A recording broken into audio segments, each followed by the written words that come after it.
Good evening. We're continuing our Wednesday night class, Wednesday night study on spiritual warfare, and our main theme at the last, as we continue on, is putting on the full armor of God. And last week we talked about the belt of truth, and then tonight we're going to talk about the breastplate of righteousness. And these go together because everything that we do from this point, you have to have truth. If you don't have truth, if you don't know the truth, then basically what we're doing is in vain. So to start, I want to look at 1 John chapter 2, verse 1. So 1 John chapter 2, verse 1 says, "My little children, these things I write to you so that you may not sin. And if anyone sins, we have an advocate with the Father, Jesus Christ the righteous." So it tells us that Jesus is righteous. If we go to 1 John 2, verse 29, it tells us, "And if you know that he is righteous, you know that everyone who practices righteousness is born of him." And then, just a few more verses, 1 John chapter 3, verse 7 says, "Little children, let no one deceive you. He who practices righteousness is righteous, just as he is righteous." So, we see here that Christ is our advocate, and that those who practice righteous are righteous. So, let's see let's answer the question, what is righteous? What's righteousness?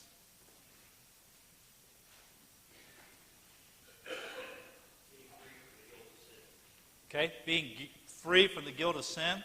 We know Christ was righteous, and he was sinless. We'll look later how he basically lived his life to satisfy his Father in heaven, and we are to do the same. So righteous is acting in accord with divine or moral law, free from guilt or sin. That's what righteous is. Is anyone in this room free of sin? No? So what do we have then in order to wipe out sin? We have the righteous, Jesus Christ, who is an advocate for us, and basically he gave us a plan that we can have forgiveness of sins, and we can be righteous. With that forgiveness of sins, we can live righteous, we can live right in our lives. And that's what we have to choose to do. So when we talk about putting on the breastplate of righteousness, it's an action. We're not born with the breastplate. We have to put it on. Same with the belt of truth. It takes action for us to put these things on. So when we think about our lives and how we live, it takes action to do what we do. I will have a PowerPoint at some point. I started it, and I have it, but getting that flash drive and all the different things. But when we look at the Roman soldier, we'll see that the armor that he puts on basically covers all the vital parts of our lives. And the breastplate covers, what does the breastplate cover? The heart. All the vital functions, the heart, the liver, the kidney, all those things are there. I think, I'm not into medicine, but I think that's all right there. But that's what the breastplate does. And so when we think about, for us, putting on the armor, what's critical for us? What's our heart as Christians? What's critical for us as Christians? A pure heart. To have a heart like Christ, basically we try to be sinless. So when we think about the breastplate of a soldier, what's the breastplate purpose? What's it serve? It's to protect us. It's to basically, the enemy is probably, if you're at a distance, they're firing arrows at us, and at a close combat, it's the sword that hopefully that it's defending. We can look at, I don't want to spend a lot of time, but we have someone who had on armor, but it didn't do him any good. King Ahab, what happened to him?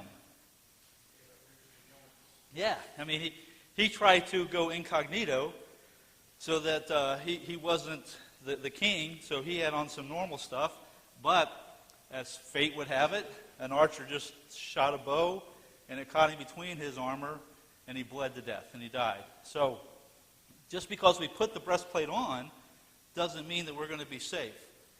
So we as Christians, we have to put on the breastplate of righteousness. Romans 3:23 tells us, Herschel, Romans 3:23. Okay? Romans 3:23 tells us all have sinned and fallen short of the glory of God. So we need the breastplate of righteousness because we have sinned. We know that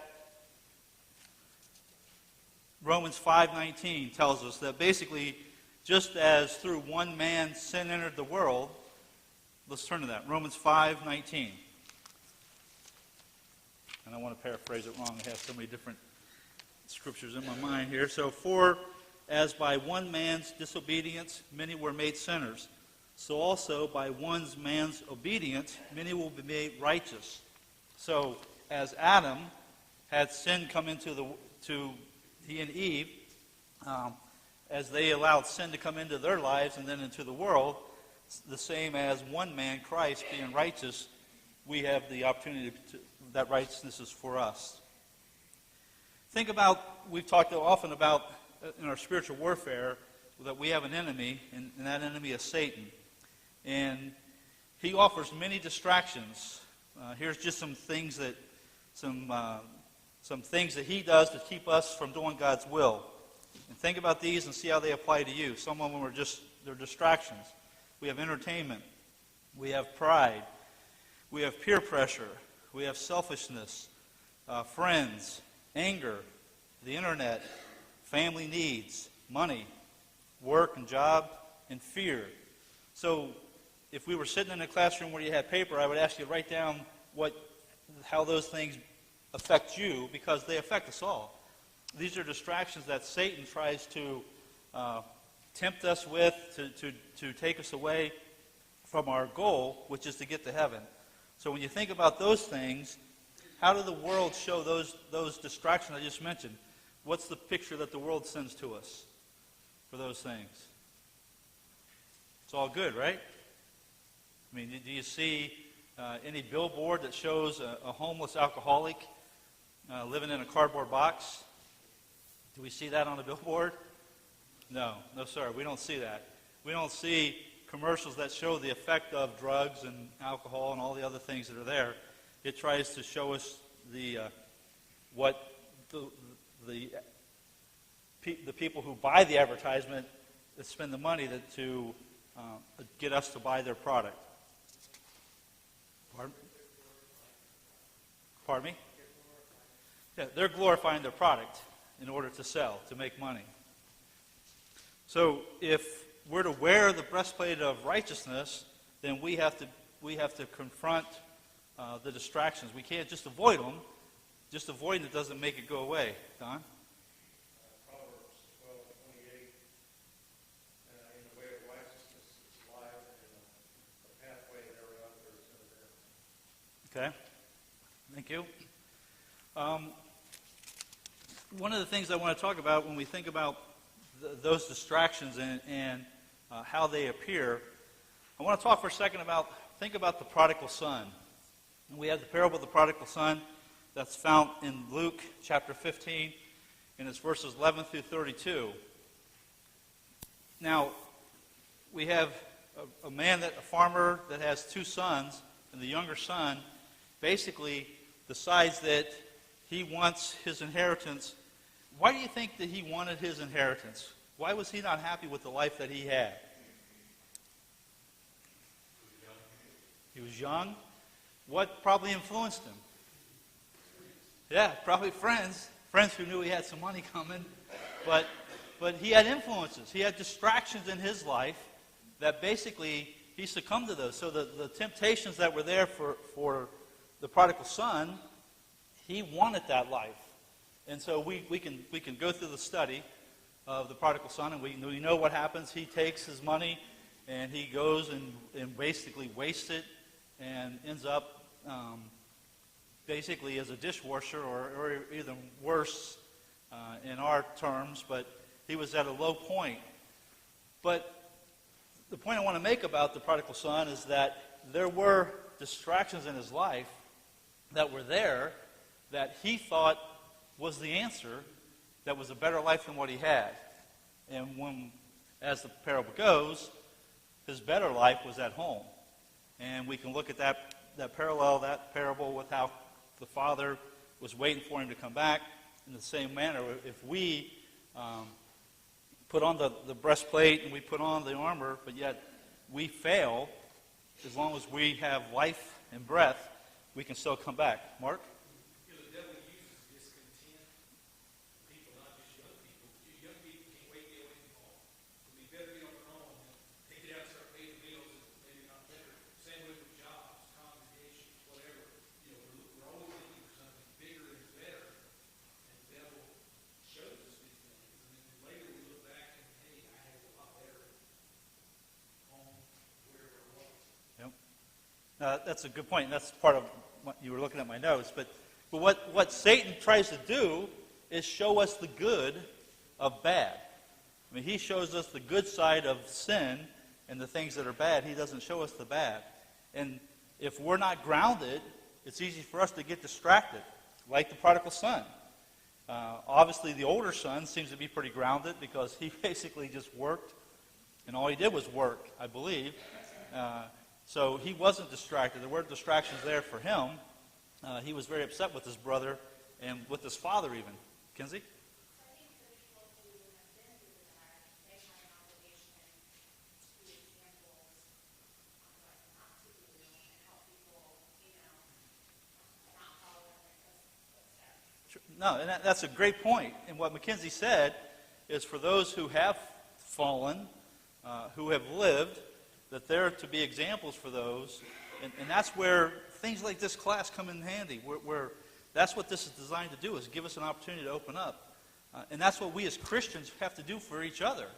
And I'm not going to quote the verse or get close, but I know that basically elderly women are to teach the younger women and so on and so forth. And that's part of God's plan. And it's true, because if I've fallen, if I've stumbled, I don't tell you that I did it just to tell you. I tell you so that you don't do the same thing. And we need to do that. I mean, that's we have to do that, because if we don't, if we just let, how many parents are going to let their kids, or grandparents, more importantly, are going to let their grandchildren just go and put their finger in a light socket so that they'll learn not to do it again? I mean, we're not going to do that, are we? But in the same way, as sometimes as Christians, we say, all right, well, let them go and figure it out on their own. And that's not what we need to do.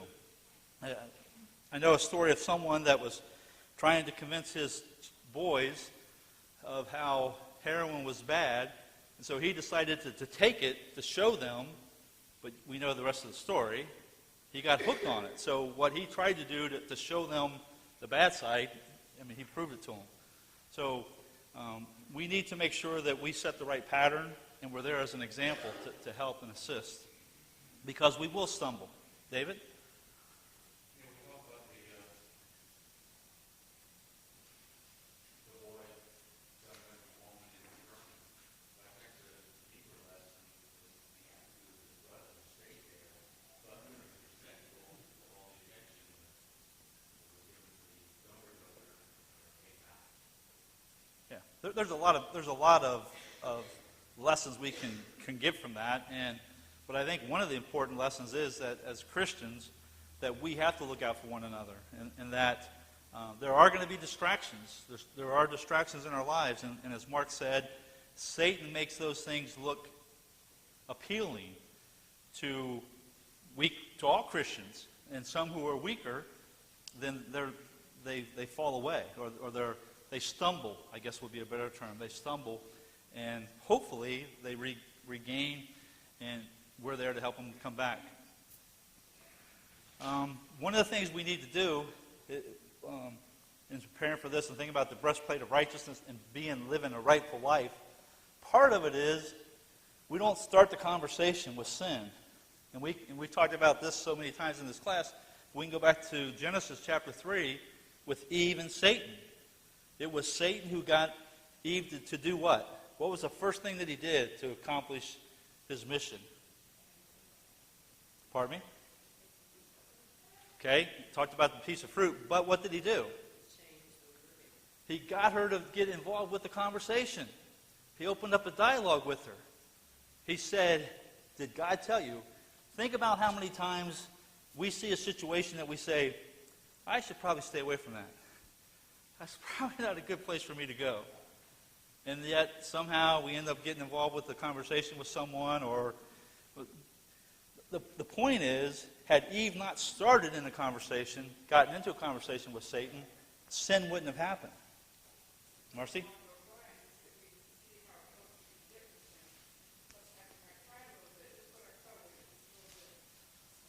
Yep.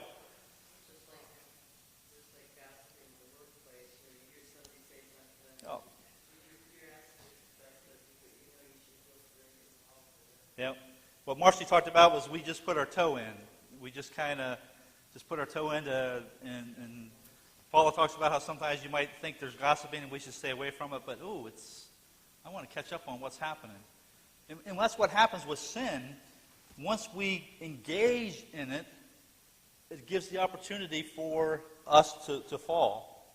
And I can remember as a kid wanting to do something, and my theory was always, as long as I kept them talking about it, I had a chance.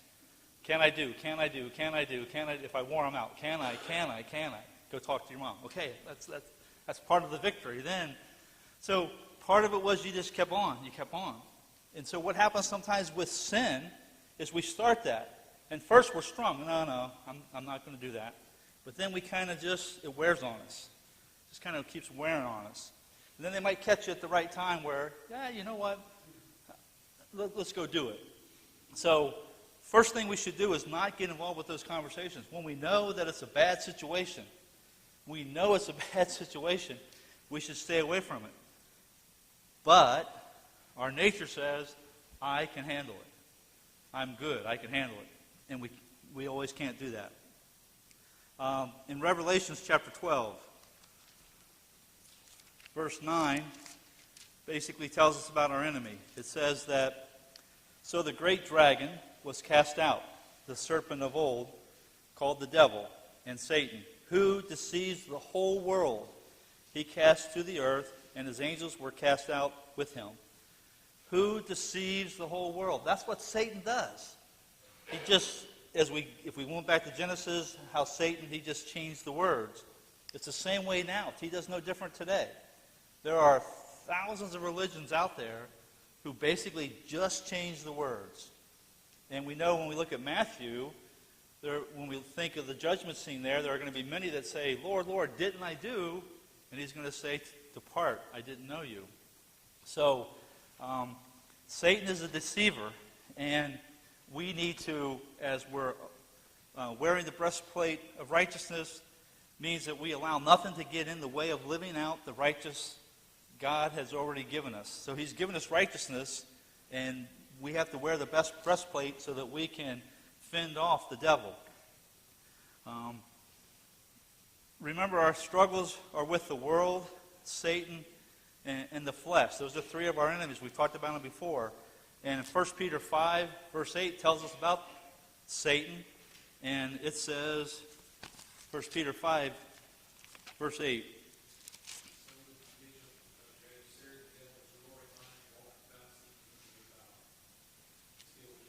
Okay. Be sober, be vigilant, because the adversary of the devil walks around like a roaring lion, seeking whom he may devour. Resist him, steadfast in the faith, knowing that the same sufferings are experienced by the brotherhood in the world. So we know who our enemy is, and so we have to put on the breastplate of righteousness. We got to put on the belt of truth. We have to know the truth, and then we have to live righteous. Have you ever heard anybody say, go ahead, it won't hurt that much, try it? Or, that's right, and besides, no one will know. And just think what you're missing.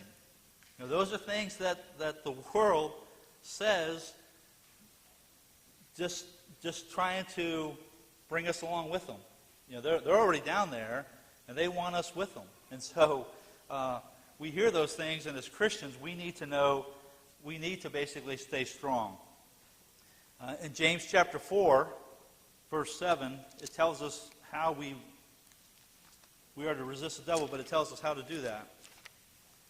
James 4, verse 7.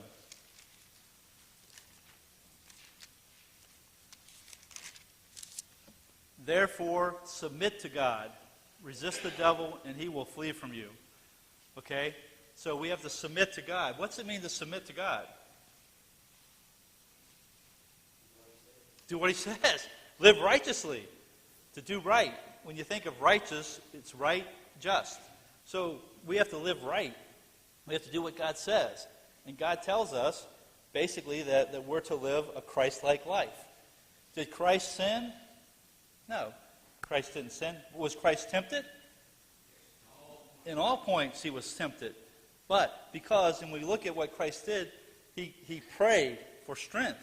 We know that he even didn't want to go through the crucifixion. If he could have, he would ask God, if you can't, take it away. But if not, thy will be done.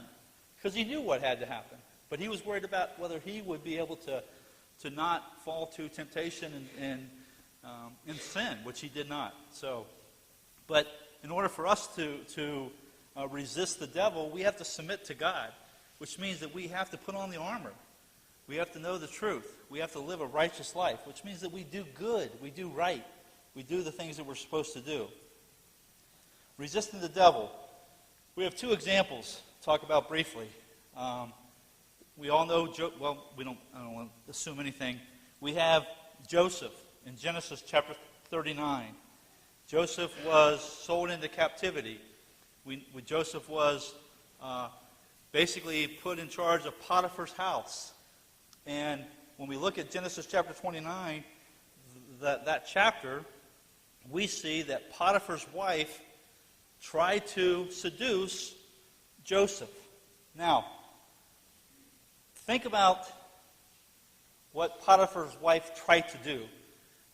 If this was wouldn't be made for TV, it would be made for an R or worse rated audience, because Potiphar's wife probably exposed much flesh to try to tempt Joseph. This is something that went on quite often. And we know, if you don't, then read chapter 39 of Genesis, that Joseph basically resisted her advances. And she tried to put him in a situation where he couldn't do that. But he was strong, and because he was faithful to God, he basically did not fall to that temptation. Now, one of the things that I want to talk about there is then when she made the claim to Potiphar's wife, it became a he said, she said. Who won? Yes, she did. She lied, but who won? She did. Now, Joseph didn't put himself in that situation. It was there.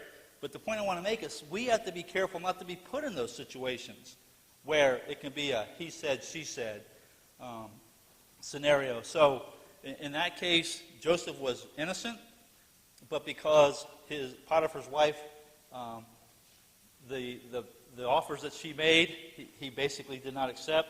She was upset, and then she basically said that the opposite happened, and so Joseph was put in prison. The other person that we'll look at is David. David was a man after God's own heart, we know. And David did the opposite, didn't he not? And there was just a lesson on David not long ago, so we won't go into the whole thing, but David saw something that he shouldn't have seen, and then he acted on it. Now, Joseph saw things that he shouldn't see probably. He probably saw things being exposed to him, and he still did not fall to that temptation. But here we have David did that. He basically did not, we can say he had his armor on or whatever, but he failed. So when we think about what we do as Christians, we have to make sure we're in the right place. We keep ourselves in the right situations so that we're going to be tempted, but we try to limit those temptations as much as we can. Any comments or anything at this point on David or Joseph or any of those points? Herschel?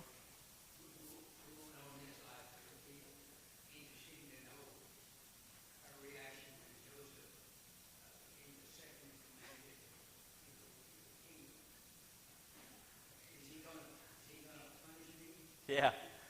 Yeah, that's a good point, Ursula. Yeah, you wonder what she, when he became powerful, what he might do to her, because we don't have any record of that. Yeah, we'll have to ask Joseph. But yeah, and probably nothing. I mean, he probably avoided, and she probably avoided him also at that point.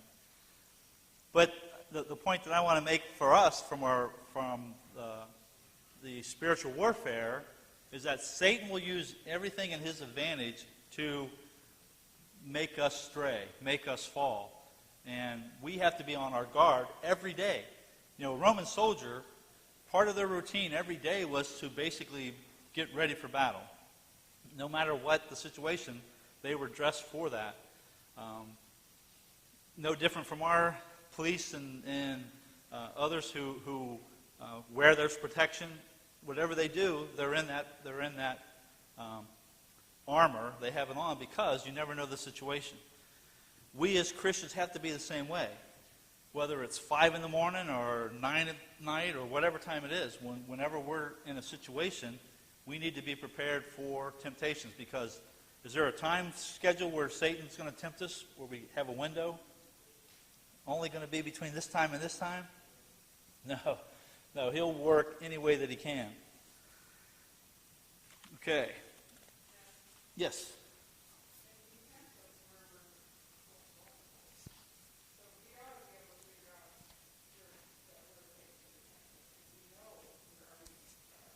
Sure we do. We know where our weaknesses are, but I think those are why it's called habits and bad habits. We know we should stay away, just like you said. We know we should stay away from it, but I just want to, whether it's a work situation or a school situation, who likes to be an outcast?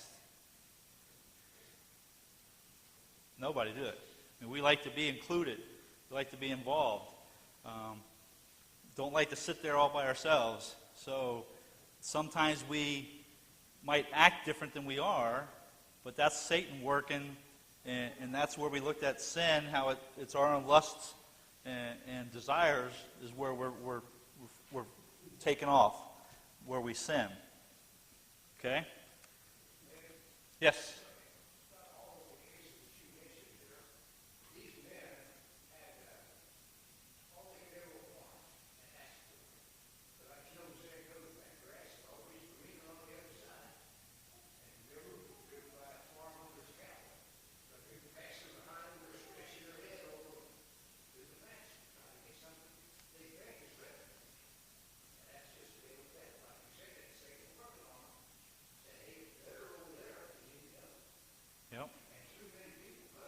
Oh, no. I mean, if Satan wasn't good at what he does, we wouldn't be having the conversation that we have. But because he is good at what he does, and he takes each one of us, no matter how strong we think we are, right now we can sit here and think how we can overcome and we can do and we can, but when it comes down to it, when it's just you in that situation, and like you say, we think the grass is greener on the other side. It's not. But that's how Satan sells it to us. You know, whether it's the jobs we choose to take or do and the money that we make and what we can do with that money, what we can buy, bigger, faster, clean, whatever. But it's because of our own lust and desires. That's why. And a lot of times we think we're stronger than we are, and that's when we fall. Does anyone know any stories of preachers who have fallen away? There's many. You know, there's how about elders who have fallen away? I mean, there's people that you put up there that think, this would never happen to this guy. I mean, look at him. Look how much he knows. And yet, whether it's power, ego, whatever it is, but Satan knows the way to work it. Because Satan knows Ned Herald. Satan knows me better than probably I know myself. And he knows what it is that is my soft spot or whatever we want to say. And that's for each one of us. He knows what it is that could help, that could take us and make us leave what we know is true just because for that moment. I mean, do you think if David could take back that time, that what happened there with Bathsheba, that time and erase it, that he would now? I mean, not now, but I mean, do you think after the fact and what it cost him? all the other things that happen. I mean, sin doesn't usually just work by itself, does it? Usually it's the snowball effect. And we can look at David for that because of all the other things that happen. You know, we might have a simple intention that, okay, well, no one will know. Well, then somebody knows, and now all of a sudden that little becomes this because now you got to tell stories, and then you got to. So Satan knows how to work it, and if we're not prepared, we'll fall. So we need to stay strong. Okay. Again, talking about what the world does, how it makes sin look good. Think of situations to where you know it's wrong, but you put yourself in a situation where it's not right. The world says what used to be, we used to have G. I don't think we had PG for a long time. It was just G and R, but then we went to PG rating because then it was soft stuff that. So as parents, that's where you have to think about what we allow, or what the world says, but what we allow our kids to do, because the world now says this is all good, it's okay, but is it good? Is that what we want to let our folks be exposed to? Thoughts?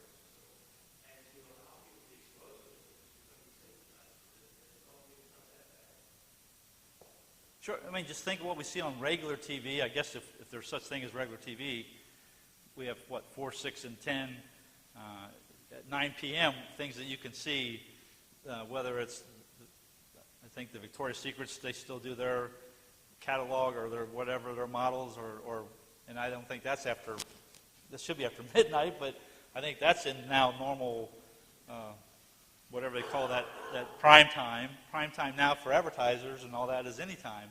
And because we have, as a world, as a Christian, have set on our hands, this now has happened.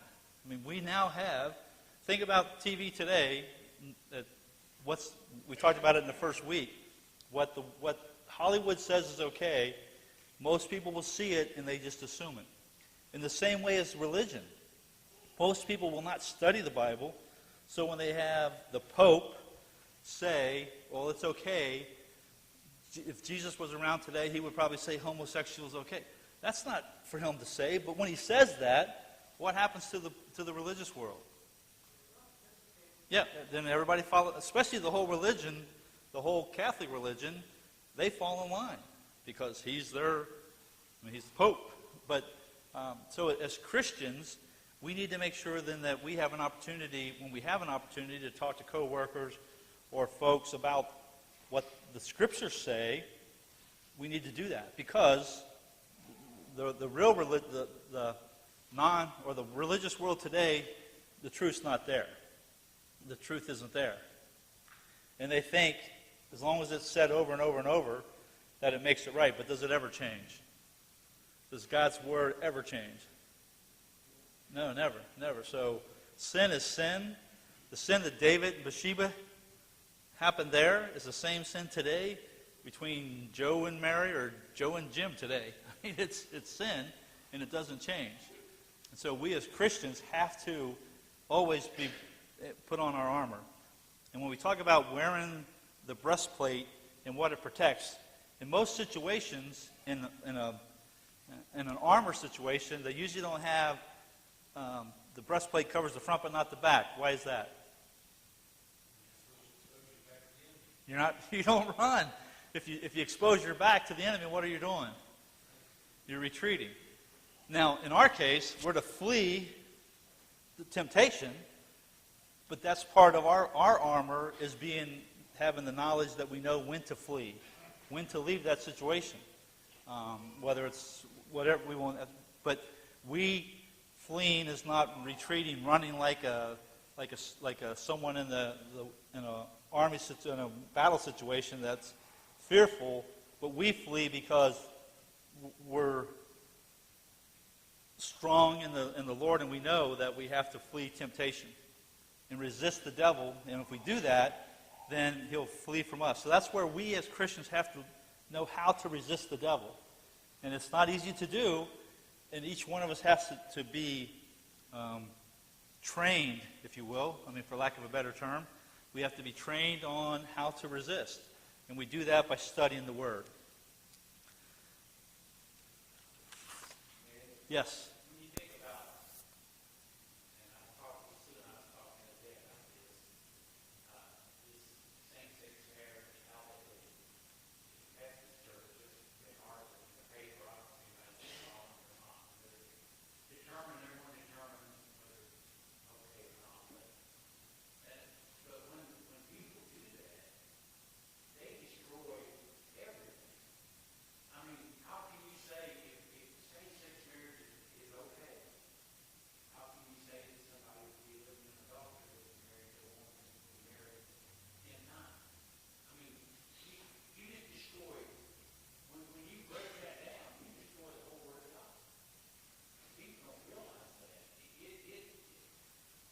You know, if you can change that one, why can't you change another? I mean, so.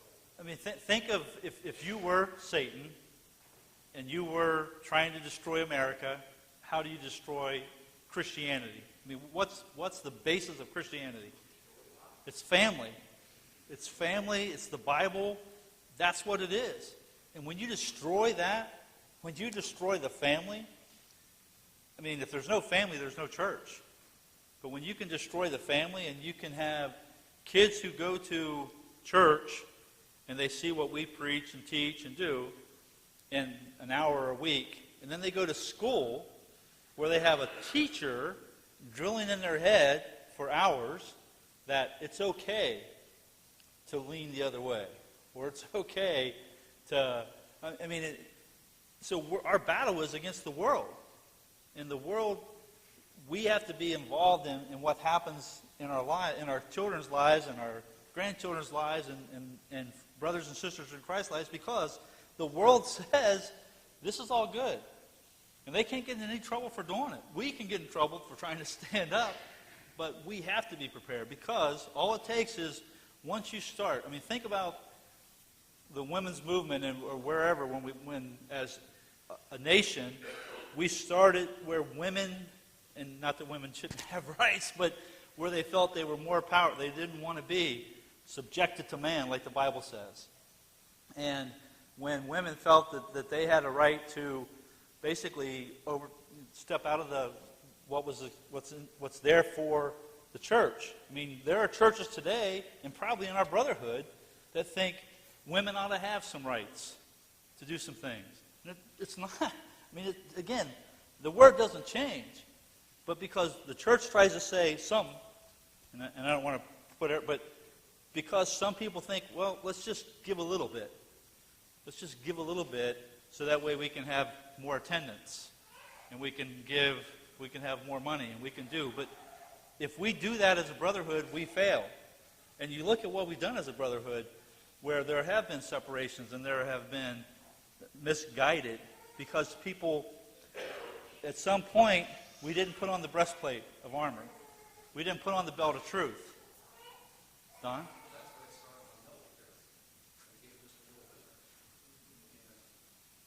Sure.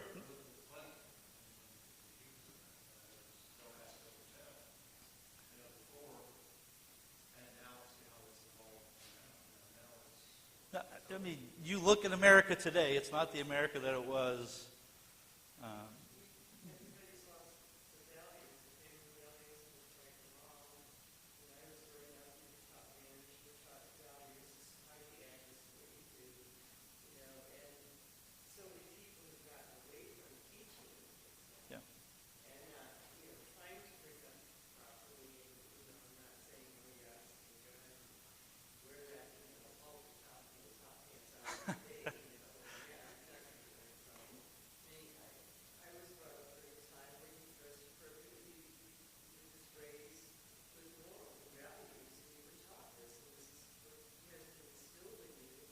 that was a standard then for most people. I mean, most people shared those morals. And when you talk about what righteous is having morals, is having, knowing what's right and wrong and following that. And today, there's not a right and wrong in a lot of the world. Herschel? I have a question. I was answering as well as you. Talking about the departures in the military. I'm wondering if parents now are scared about both men and women. Josh? Bill? Are the barracks men and women in the same barracks? No, not yet? No. So they haven't done that yet? No. I'm sorry? Unless you're, well, they probably still have quarters for, keep them separated. Yeah, yeah. Appreciate your comments and